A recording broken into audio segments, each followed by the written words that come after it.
Hello दोस्तों, स्वागत है आप सभी का हमारे यूट्यूब चैनल साइंस जी के एंड जी में। दिल्ली पुलिस कांस्टेबल एग्जाम 2023 आज गाइज 3 दिसंबर और आज आपका फाइनल एग्जाम है। यानी आज के तीनों शिफ्टों का जो एग्जाम हो जाएगा उसके बाद आज आपके दिल्ली पुलिस कांस्टेबल का जो एग्जाम वो कंप्लीट हो जाएगा। उसके बाद आपको इंतजार रहेगा, तो इसके आंसर की का इंतजार रहेगा। तो आज एक फर्स्ट शिफ्ट का एग्जाम खत्म हो चुका है और अब सेकेंड और थर्ड शिफ्ट का मतलब एग्जाम और बचा है। तो दोनों शिफ्टों का भी एनालिसिस मैं आपको प्रोवाइड करा दूंगा। आज फर्स्ट शिफ्ट का एग्जाम खत्म हो चुका है और उसके मैक्सिमम क्वेश्चन जो एग्जाम पूछे गए थे जीके एंड जीएस के वो मेरे पास आ चुके हैं। तो शुरू करते हैं आज का वीडियो और देख लेते हैं आज के फर्स्ट शिफ्ट के क्वेश्चन। तो और इसके लिए आपको क्या करना है, चैनल सब का बेल आइकन ऑन कर लेना है ताकि मैं जैसे नेक्स्ट शिफ्ट का एनालिसिस लेके आऊँगा तो उसका नोटिफिकेशन आप तक पहुँच जाएगा और आप सबसे पहले एनालिसिस देख सकेंगे। तो शुरू करते हैं आज का वीडियो और देख लेते हैं आज के फर्स्ट शिफ्ट के क्वेश्चन। तो फर्स्ट क्वेश्चन है आज के फर्स्ट शिफ्ट का, और यदि आपको इसका पीडीएफ चाहिए तो मैंने डिस्क्रिप्शन टेलीग्राम चैनल का लिंक देकर आप उसको ज्वाइन कर लीजिए, उस पर आपको पीडीएफ भी मिल जाएगा। और इसके बाद आपको इस पर हमारे यूट्यूब चैनल पर रोज दिल्ली पुलिस के एग्ज़ाम के बाद इसका जो एक्सपेक्टेड कट ऑफ है उसका वीडियो आने वाला है। और जो इसके बाद आपके लिए रोज़ क्लासेस चलाई जाएगी हमारे यूट्यूब चैनल पर एसएससी जीडी के एग्ज़ाम के लिए, जो आपका फरवरी के महीने में होने वाला है उसके लिए। तो आपको अभी से चैनल को सबसे आगे बेल आइकन ऑन कर लेना ताकि मैं जैसे ऐसे जीडी से एग्जाम की रिलेटेड क्वेश्चन लेके आऊँगा तो उसका नोटिफिकेशन आप तक पहुँच जाएगा और आप सबसे पहले उन वीडियो को भी देख सकेंगे। तो शुरू करते हैं आज का वीडियो और देख लेते हैं आज के फर्स्ट शिफ्ट के क्वेश्चन। तो फर्स्ट क्वेश्चन है आज के फर्स्ट शिफ्ट का, अनुच्छेद 21 से 32 किससे संबंधित है? अनुच्छेद 21 द्वारा गारंटी कर संपत्ति का अधिकार 44 संविधान अधिनियम 1977 द्वारा एक मौलिक अधिकार से हटा दिया गया है। यानी संपत्ति का अधिकार संबंधित है अनुच्छेद 31, जिसे अभी अनुच्छेद मतलब इसको हटा दिया गया 1978 के द्वारा 44 संविधान संशोधन के माध्यम से, और अनुच्छेद 32 की बात करें संवैधानिक उपचारों के अधिकार संबंधित है। तो ये इसका राइट आंसर हो जाएगा। और अब अनुच्छेद 31 को किस में रख दिया गया है? तो अनुच्छेद 300A में रख दिया गया है। तो ये फैक्ट आपको ध्यान रखने से। नेक्स्ट क्वेश्चन पूछा गया था, HPCL की रिफाइनरी राजस्थान के कौन से जिले में है? तो बाड़मेर में, बाड़मेर इसका राइट आंसर हो जाएगा। जनवरी 2018 में भारतीय प्रधानमंत्री ने HPCL राजस्थान रिफाइनरी लिमिटेड का उद्घाटन किया है। तो फैक्ट आपको ध्यान रखना। और ये राजस्थान के बाड़मेर जिले में, तो फैक्ट आपको ध्यान रखने से। नेक्स्ट क्वेश्चन है, भारत का दूसरा सबसे साक्षर जिला कौन सा है? तो साक्षर राज्य कौन सा है? तो मिजोरम है, मिजोरम इसका राइट आंसर हो जाएगा। भारत की साक्षरता दर के मामले में भारत कुछ के राज्य केरल की सबसे ज़्यादा 93.91% सबसे ज़्यादा। फिर लक्षद्वीप की बात करें तो 92.28% आता है, मतलब ये केंद्र शासित प्रदेश है, राज्य नहीं है। तो सेकंड स्थान पर अपना मिजोरम आता है 91.58% के साथ। और सबसे कम किसकी है? बिहार की 63.82%। ये फैक्ट आपको ध्यान रखने से। नेक्स्ट क्वेश्चन पूछा गया था, भारतीय चुनाव आयोग की स्थापना कब हुई थी? तो 25 जनवरी 1950 को हुई थी। ये इसका राइट आंसर हो जाएगा। 25 जनवरी को राष्ट्रीय मतदाता दिवस मनाया जाता है। तो फैक्ट आपको ध्यान रखने से। नेक्स्ट क्वेश्चन पूछा गया था, सवाना वनस्पति किस में आती है? तो उष्ण कटिबंधीय घास के मैदानों के अंतर्गत आती है। तो ये इसका राइट आंसर हो जाएगा। सवाना वनस्पति उष्ण घास के मैदानों के अंतर्गत आती है। ये इसका राइट आंसर हो जाएगा। नेक्स्ट क्वेश्चन है, द्रव को गैस में बदलने की प्रक्रिया को क्या कहा जाता है? तो वाष्पीकरण कहा जाता है। वाष्पीकरण इसका राइट आंसर हो जाएगा। द्रव से डायरेक्ट गैस मतलब ठोस से डायरेक्ट गैस में बदलने की प्रक्रिया क्या कहा जाता है? तो उसे उदरपातन कहा जाता है। तो फैक्ट आपको ध्यान रखने से। नेक्स्ट क्वेश्चन पूछा गया था, सितारा देवी का संबंध किस नृत्य से है? तो कथक से संबंधित है। कथक इसका राइट आंसर हो जाएगा। सितारा देवी एक प्रसिद्ध भारतीय कथक नृत्यांगना थी। उनका जन्म 1920 में कोलकाता में थी और उन्होंने भारतीय शास्त्रीय संगीत शास्त्रीय नृत्य की कथक शैली को लोकप्रिय बनाने में महत्वपूर्ण योगदान दिया था। और उनके मंत्र मुग्ध कर देने वाले प्रदर्शन ने उन्हें नृत्य सम्राज्ञी का उपनाम दिया है। तो ये फैक्ट आपको ध्यान रखना। तो ये सब इफेक्ट आपको ध्यान रखने से। नेक्स्ट क्वेश्चन है, उष्णकटिबंधीय सवाना का संबंध किससे है?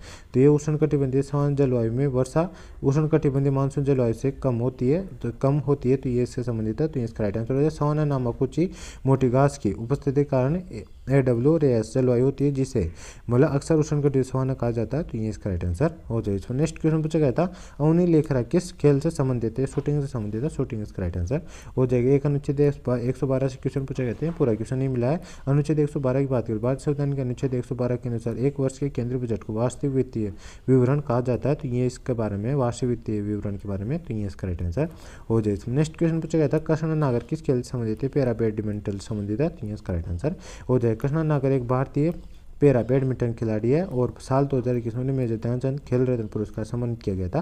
तो इफेक्टिव आपको ध्यान रखिए। इसमें नेक्स्ट क्वेश्चन पूछा गया था, अनब्रेकेबल किसकी आत्मकथा है? जो मेरी कॉम की, मेरी कॉम इसका राइट आंसर हो जाएगी। इसमें नेक्स्ट क्वेश्चन पूछा गया था फ्रांस की क्रांति से जुड़े शब्द कौन से हैं? तो स्वतंत्रता, समानता, बंधुत्व, गणतंत्र, ये सभी शब्द जुड़े हुए हैं, तो ये इसका राइट आंसर हो जाएगा। इसमें नेक्स्ट क्वेश्चन पूछा गया था 1955 गणतंत्र दिवस परेड में मुख्य अतिथि के रूप में किसने भाग लिया था? तो पाकिस्तान के गवर्नर जनरल मलिक गुलाम मोहम्मद ने लिया था, तो ये इसका राइट आंसर हो जाएगा। साल 1955 गणतंत्र दिवस परेड मुख्य अतिथि के रूप पाकिस्तान के गवर्नर जनरल मलिक गुलाम मोहम्मद ने भाग लिया था और वे राजपथ नई दिल्ली में गणतंत्र दिवस परेड में मुख्य अतिथि के रूप में भाग लेने वाले पाकिस्तान के पहले व्यक्ति थे। तो फैक्ट आपको ध्यान रखना। इस पर नेक्स्ट क्वेश्चन पूछा गया था कौन सा राज्य का जनसंख्या तो 1000 से अधिक है? तो बिहार 1000 से अधिक है, तो बिहार और पश्चिम बंगाल का, तो ये इसका राइट आंसर हो जाए। बिहार के जनसंख्या तो 1106 व्यक्ति प्रति वर्ग किलोमीटर है, पश्चिम बंगाल 1028 व्यक्ति प्रति वर्ग किलोमीटर है, उत्तर प्रदेश की बात करें तो 829 व्यक्ति प्रति वर्ग किलोमीटर, केरल का 860 व्यक्ति प्रति वर्ग किलोमीटर है, तो ये सभी आपको ध्यान रखने। इस पर नेक्स्ट क्वेश्चन पूछा गया था सूर्य की सतह पर दिखने वाले काले धब्बों को क्या कहते हैं? तो सन स्पॉट कहा जाता है, सन स्पॉट इसका राइट आंसर हो जाएगा। सूर्य पर दिखने वाले काले धब्बों को सन स्पॉट कहते हैं। ये धब्बे सूर्य सतह पर बने डार्क एरिया होते हैं। ये धब्बे आसपास के क्षेत्र तुलना में कम तापमान वाले होते हैं, तो ये फैक्ट आपको ध्यान रखने। इस पर नेक्स्ट क्वेश्चन पूछा गया था कुल कितने आंग्ल में सूर्य युद्ध हुए थे? तो 4 हुए थे, 4 इसका राइट आंसर हो जाएगा। पहला आंग्ल में सूर्य युद्ध 1767 से 1769 के बीच हुआ था।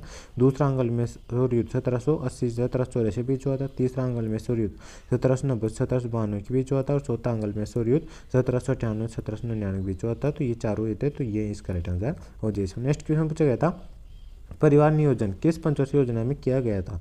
तो चतुर्थ पंचवर्षीय योजना में किया गया था, चतुर्थ इसका राइट आंसर हो जाएगा। भारत में परिवार नियोजन कार्यक्रम की शुरुआत 1952 में हुई थी और ये दुनिया का पहला राष्ट्रीय कार्यक्रम था और इस कार्यक्रम जनसंख्या को स्थिर करने के लिए जन्म दरों को कम करने पर जोर दिया गया था, तो फैक्ट आपको ध्यान रखने से। नेक्स्ट क्वेश्चन पूछा गया था HSRA की स्थापना कौन से वर्ष की गई थी? 1928 में की गई थी, 1928 से इसका राइट आंसर हो जाएगा। हिंदुस्तान सोशलिस्ट रिपब्लिकन एसोसिएशन गठन 1928 में दिल्ली के फिरोजशाह कोटला स्टेडियम में हुआ था, तो ये इसका राइट आंसर हो जाएगा। चंद्रशेखर आज़ाद के नेतृत्व में SHRA का नाम बदल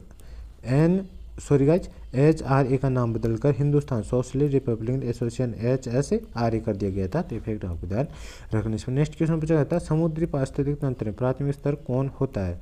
तो प्राथमिक उत्पादक की बात करें तो पादप पर्लवक, समुद्री शैवाल और पानी पर्लवक ये होते हैं, तो ये इसका राइट आंसर हो जाएगा।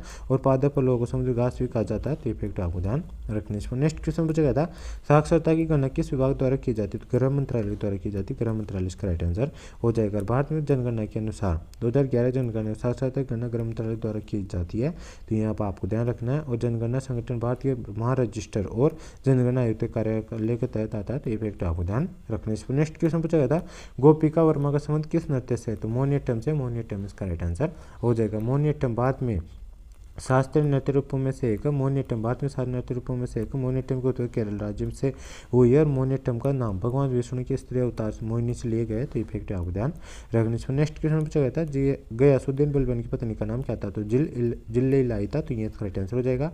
और इसके मुताबिक बात करें गुलाम वंश के शासक गयासुद्दीन बलबन की पत्नी का नाम जिल्ले-लाई था, तो ये करेक्ट आंसर हो जाएगा। और बलबन ने 1265 से 1286 ईस्वी तक शासन किया था, तो इफेक्ट आपको ध्यान रखने से। नेक्स्ट क्वेश्चन पूछा गया था विंग्स ऑफ फायर किसकी आत्मकथा है? तो ये डॉक्टर APJ अब्दुल कलाम की है, तो ये इसका राइट आंसर हो जाएगा। और ये भारतीय 11वें राष्ट्रपति थे, ये फैक्ट आपको ध्यान रखना है। 2002 से 2007 तक भारत के राष्ट्रपति के रूप में कार्य किया था इन्होंने। और Wings of Fire APJ Abdul Kalam की आत्मकथा है, तो ये फैक्ट आपको ध्यान रखना है। और वे भारत के राष्ट्रपति बनने वाले पहले वैज्ञानिक थे, तो इफेक्ट आपको ध्यान रखने से। नेक्स्ट क्वेश्चन पूछा गया था एक डांडी मार्च से, ये पूरा क्वेश्चन नहीं मिला है, ये थी आपको याद हो तो आप कमेंट बॉक्स में बता सकते हो। डांडी मार्च को नमक सत्याग्रह के रूप में जाना जाता है और ये नमक कानून का उल्लंघन करने के लिए ये मतलब सत्याग्रह किया गया था, तो इफेक्ट आपको ध्यान रखना। नमक सत्याग्रह शुरुआत महात्मा गांधी जी ने भारत में ब्रिटिश सरकार द्वारा लगाए गए नमक कर के खिलाफ की गई थी, तो ये आपको ध्यान रखना। एक शंकर देव से क्वेश्चन पूछा गया था, पूरा क्वेश्चन नहीं मिला है। सत्रीय नृत्य शैली को श्रीमंत शंकर देव द्वारा 15वीं शताब्दी में प्रस्तुत किया गया था, तो ये सत्रीय नृत्य शैली संबंधित है, तो ये इसका राइट आंसर हो जाता है। क्या क्वेश्चन पूछा गया था आप कमेंट बॉक्स में बता सकते हो। एक मेडोलिन वादक कौन है? तो गाइस चीज से संबंधित क्वेश्चन पूछा गया था, ये पूरा क्वेश्चन नहीं मिला है, ये इसको ऑप्शन के अनुसार आप इसको सोल्व कर सकते हो। तो ये था आज के फर्स्ट शिफ्ट का full paper analysis. I hope आपको वीडियो पसंद आई। वीडियो को लाइक करते हैं, चैनल पहले बार चैनल सब्सक्राइब कर बेल आइकन ऑन कर देना, ताकि मैं जैसे नेक्स्ट शिफ्ट का एनालिसिस लेके आऊँगा तो उसका नोटिफिकेशन आप तक पहुँच जाएगा और आप सक्सेसफुल इस वीडियो को देख सकेंगे। और यदि आपको इसका PDF चाहिए तो मैं डिस्काउंट टेलीग्राम चैनल का लिंक देकर आप उसको ज्वाइन कर लीजिए, उसका PDF भी मिल जाएगा। तो गाइस मिलते हैं नेक्स्ट वीडियो में, तब तक के लिए जय हिंद जय भारत।